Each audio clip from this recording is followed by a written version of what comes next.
Our genetic heritage endows each of us with a series of emotional set points that determines our temperament.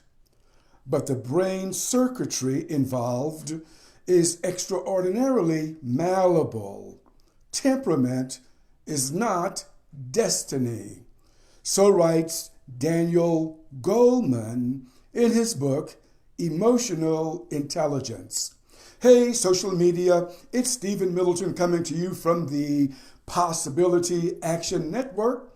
Our core values include I am, I can, and I will. I am Possibility Man. Today, I want to share on the theme, how to upgrade your emotional intelligence. But first, a reminder, the Possibility Action Network will host the Possibility Action Network Hour on Tuesday nights at 7 o'clock p.m. Eastern Standard Time on Zoom. To get my Zoom login information, send an email request to IamPossibilityMan@gmail.com and I'll send it to you. Now, I do not publish my Zoom login information, and I ask that you not publish it either. Do not give it to anyone else. It's a security issue. All is invited. However, I want each person to request my login information. And once again, it's a security matter. Now, let's return to our share, how to upgrade your emotional intelligence. Now, I want to deal with the definition of terms. I looked up the word intelligence, and here's what I found. The first definition, the ability to acquire and apply knowledge and skills. To repeat, the ability to acquire and apply knowledge and skills. The second definition that I found is this: a person or being with the ability to acquire and apply knowledge. Once again, a person or a being with the ability to acquire and apply knowledge. Now, let's talk about who we are as individuals, as human beings. It makes sense to me that human beings are designed in a certain way. And one way we are designed is to thrive, to prosper, and to do well in this life of ours. A human being is instilled with some wisdom. Sidney Banks wrote about that back in the 1970s when he talked about mind, consciousness, and thought. And of course, other people have talked about it over the years, and many more people have talked about it before the 20th century. So it only makes sense to understand that as a human being, you are placed in an environment and you are given a set of resources that will allow you to prosper and thrive. Reason says this. Now, if you're not prospering and thriving, it only means that the other part of this is also true. That it's possible for a human being to be crowded with a lot of senseless, useless information that may clog them up, as a plumbing pipe is clogged up in someone's home and someone's business. Life experiences then can do this to a human being, so that a well-designed, a perfectly designed, a well-operating human being can somehow get the message that they're not functioning up to par. We can be clogged up. Now, perhaps this analogy with a personal computer will help you see what I'm talking about. You know, with my personal computer, occasionally, I don't do it often enough, I clear the cache in my computer. You know, after using a computer day in and day out, it's going to acquire and store temporary files. All of these files stored in many other locations, your search history, etc., will cause a computer to slow down. That is, your personal computer will not function according to its design because of all of the junk that gets into it. But you can clear the cache on your personal computer. There are techniques that you can go through. But you know something? Clearing the cache on a personal computer is not self-intuitive. That is, no matter how often the ordinary person uses a computer, you're not going to go to your computer and automatically say, I'm going to clear the cache. Sometimes it's necessary to talk with a professional, someone who knows about computing, someone who knows how to clear the cache, someone who knows about temporary files, to clear out the clog in your computer so that your computer then would work, could function according to its design. And once you clear that computer, it begins to sound better when you listen to it. It begins to run better as you listen to it. It begins to function better as well. What I am suggesting here is that a human being can learn to clear their cache so that they can function better according to our design. Now, I am saying that the intelligence that you are, that I am, are all preloaded.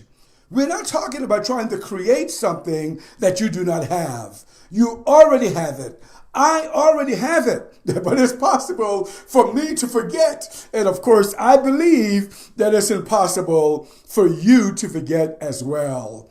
So how then can an individual upgrade his intelligence or upgrade her intelligence? Now, I'm simply giving you some ideas. I am not suggesting that I have cracked the code on life and that I know all of the answers, but I'm telling you, at 67 years of age, I have a ton of life experience, and I'm sharing with you some of the things I'm learning from life from my time on the planet. So how do you upgrade your intelligence?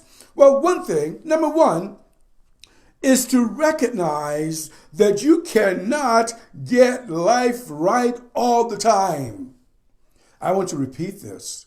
You, an individual, will not get it right all the time. Life is just not designed that way. Why? I mean, don't ask me. I'm just a messenger. I'm not the creative mind behind human life. But I know that life is designed in a way that a human being cannot get it right all the time. There are learning experiences that a human being has to have in order for life to function the way life is supposed to function. Think about weather. I live in the United States, in the state of South Carolina, and here we have seasons. I've talked about this before. There's fall, there's winter, there's spring, and there's summer. So even human ordinary life, not human life, ordinary life, geographical life, go through seasons. And human beings are designed the same way.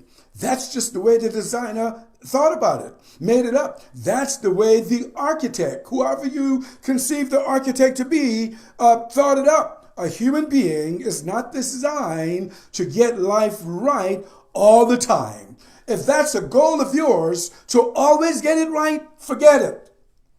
It's not going to happen, not in this lifetime.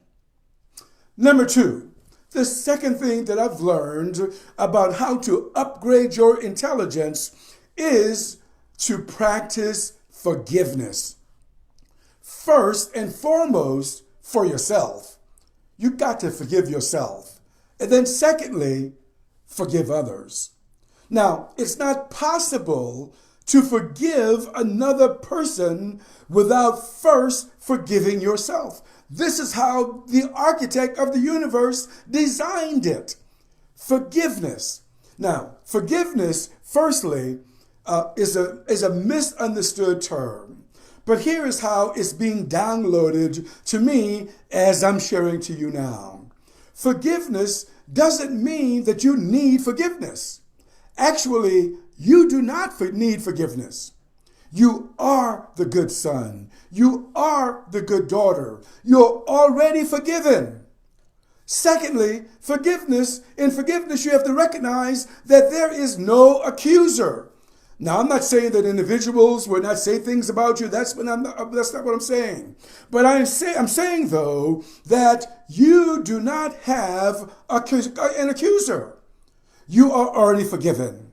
Now, this is not to say that a human being doesn't do stupid things. I'm not saying that at all. This is just a part of the machinery.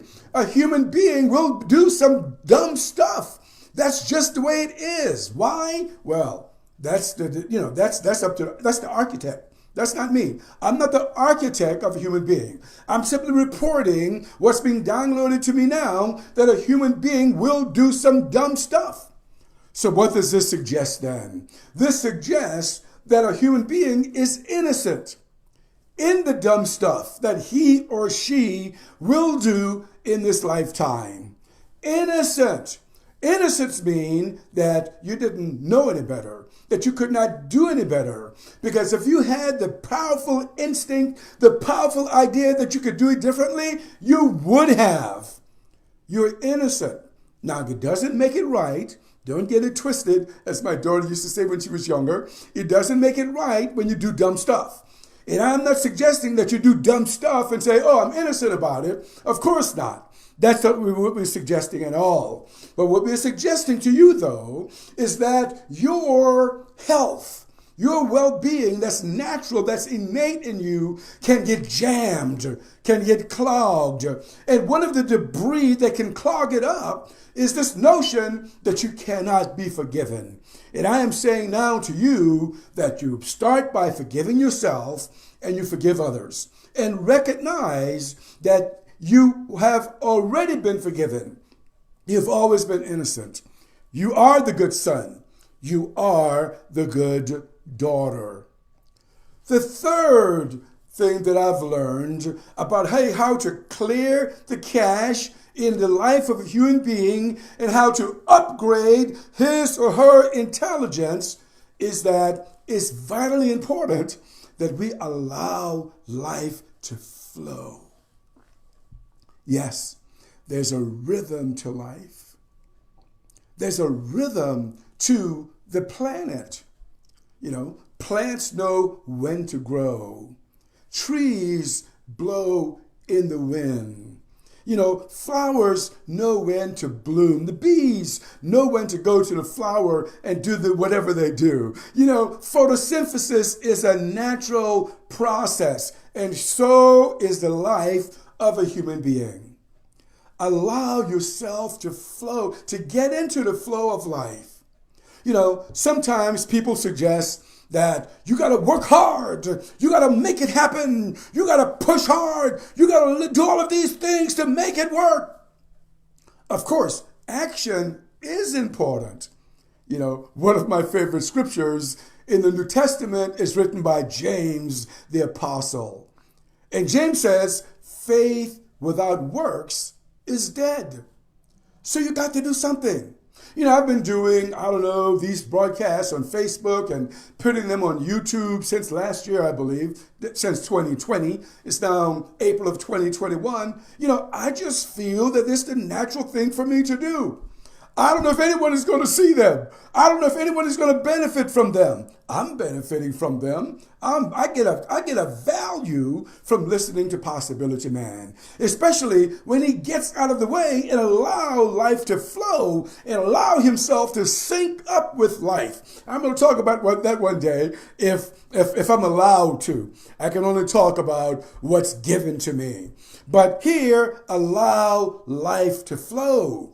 There's a flow to your life. It's almost like a jazz or almost like a piece of classical music or R&B or whatever music you want to put it to. There's a flow to your life. There's a rhythm to your life. Allow your life to flow. I must allow my life to flow. And how do you allow it to flow? It's a feeling thing. Feel your way toward it. If you get this good feeling about something that you want to do, follow that feeling. Allow life to flow. That's your personal guidance system. That's your life, your being speaking to you, telling you you're on the right track. Keep on going. Keep on moving. Don't look at circumstances. Remember, Peter, another disciple. I come from a Christian background, so some of my references you might understand will come out of my background. So Peter was in this boat with his Messiah. And then Peter for a time was in sync with life. He was allowing life to flow. And then Peter looked at the waves. Peter looked at the storm. Peter looked at his circumstances. And Peter became alarmed. So what I'm suggesting to you, what I'm gleaning from this is, allow life to flow by not putting our sights on our circumstances. Just trust life. Allow life to flow. You know, growing up, one of my grandfather's sister, and I can use her name, she's no longer with us, and none of you know her, but her nickname was, the children call her Sawicki. I don't know why we called her that. But I remember her now. She was tall like my grandfather. She would always wear an apron. And from listening to her, and I don't remember a lot about her, but I remember two things about her. And while she lived in poverty, she had a very small house. She did not have indoor plumbing. She didn't have an education, never went to school or anything like that. But I am confident that Sawicki was content. Sawicki was happy. Sawicki felt good. And she knew two things to do in her community. She knew two things, and she did those things over and over again. Sawicki then, in her apron, would have pieces of candy. All of them were wrapped individually in that wrapping. You know, those little mint candy. And Sawicki would always go into her apron, pull out a piece of candy when she sees a child, and she would give us a piece of candy. Somehow, Sawicki's life was to give candy to the children that came around her in her community. She was in the flow of life. She was in the flow of life. And the other thing I remember from Sawicki is that she would say, I never heard her articulate it beyond this. I never heard any commentary on it, but she knew one other thing that she needed to do. And she would say to us in the community, trust God. That's all she would say. She never said, why trust God? She never said, who is God? She never tried to unlock the mystery of God, but she simply said, trust God. And here I am, 60 years later. I was around maybe 6 or 7 when I was around Sawicki, and here I am 60 years later and able to talk about Sawicki. Able to see her carriage in my mind's eye, and here to recall just two things about her that I remember. Sawicki, that I would say, was in the flow of life. And that's what I'm saying to you. And that's what I'm reminding myself of, to get into the flow of life. The fourth thing I want to say is that you got to trust someone. You got to trust someone. Somewhere, someone said that a man is not an island unto himself.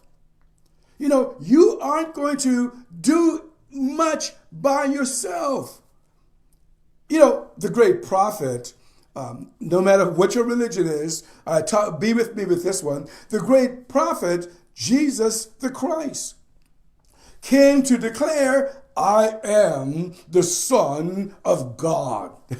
He might not have said it that way, but, you know, he said that. Well, he might not even said that, but he represented himself as doing the work of his Father. But even someone who was as enlightened as Jesus, someone who could lay hands on the sick and the sick would recover. One scripture said that he called Lazarus forth from the dead, and Lazarus came out of his tomb. Even Jesus, the Christ, didn't do it alone. Somewhere it's written that he called forth 12 followers who became his disciples, who became his apostles. Even Jesus, the Christ, didn't do it alone. I'm not going to be able to reach my goals alone. Now, it's possible, you can get a job, you can make a few dollars, whatever, but you're not going to reach your maximum potential doing it alone. Life just isn't designed that way. I've published a few things in my professional career, books and articles and edited collections and the like, and I always sent my work to a reader before sending it on to the publisher. I sent my work to many readers, wanted to read it. See if you can improve this for me. See if there's a better way of expressing this, because I knew that I could not do it alone. And when I sent the book off to the publisher assigned me an editor, because the publisher recognized that he cannot do it alone. You cannot do it alone. Hey, look, this is why we started the Possibility Action Network, so that people do not have to do it alone. You do not have to walk alone. You do not have to go at it alone. Jesus did not walk alone. He called forth those disciples. So if you're going to upgrade your intelligence, then it's important to recognize that you cannot do it alone. And I suggest that you find someone that you trust. Now, we're in the 21st century. There are people all over the internet. You can't trust all of them, that's for sure. But find someone that you feel that you can trust if you're up to something big in your life, and have a conversation with those individuals. Now, an individual who tells you how big they are, how much they know, how wise they are, I would be leery about them. The best coach, the best mentor will help you discover how great you are. Because even Jesus said to you, the things that I do, you shall do also, and greater things. I'm not trying to preach at you. I'm not a preacher, but I'm trying to give it to you as it comes to me now. And what comes to me now is that your best advisor is going to try to turn you on to yourself. Will turn you on to yourself to help you see your possibility, so that you, like a bird, can go into the sky and just fly and glide, because you recognize your possibility. And the final thing that I've learned about how to upgrade your intelligence is this: give yourself time. Give yourself time. Sometimes, I've done it. I've started physical fitness programs, and, after 2 months, I'm saying, I'm not losing the weight that I'm losing. Come on, man. You've only been at this for 2 months. Give yourself time. I'm trying to change my eating habits, and after several weeks, I'm saying, oh my gosh, I've gained more weight. Oh goodness, guy, give yourself a break. Give yourself time. And the same applies. Look, consider planting season. I think we are in the planting season where you can plant collard greens. You don't plant your collard greens today and then next month expect your collard greens to be fully grown. You got to give it time. This is how the world was designed. Don't blame me. That's the way the architect. I'm not the architect. This is the way the architect designed it. Give yourself time. And when you give yourself time, you're going to see that if you're in the flow of life, and that which you are called to do will grow bigger and bigger in your human experience. And this is why the Possibility Action Network exists. It started by me simply going on this great technology, Facebook, and then doing what they call Facebook Lives. I was in a 14-day challenge. That's all I knew. And I thought after 14 days, I'll just quit. But something just said, keep going. Keep going. Keep going. And then later something said, start the Possibility Action Network Hour. Invite people to join you for conversations, because people want to live better. People want to heal their bodies. People want to heal their minds. People want to make money. Have a conversation with people. And that's what we are doing. And we declare that our core values include I am. What we're asserting is that we are connected to the all, that we all are connected to creation. We all are connected to life. And because we are connected to life, our core values include I can. We are people of capacity. Now, it doesn't matter what others say. A lot of people would say that you're not. It doesn't really matter what someone else says. It really doesn't. The fact of the matter is, because you am, you can. You are equipped to do that which you were called to do. And then the final core value of ours is I will. That is, I will take action. Not only do I have capacity, I will take the first step. I will move forward. I will. Because I recognize that I do not walk alone. I'm Stephen Middleton with the Possibility Action Network. I am Possibility Man. Until next time, good day.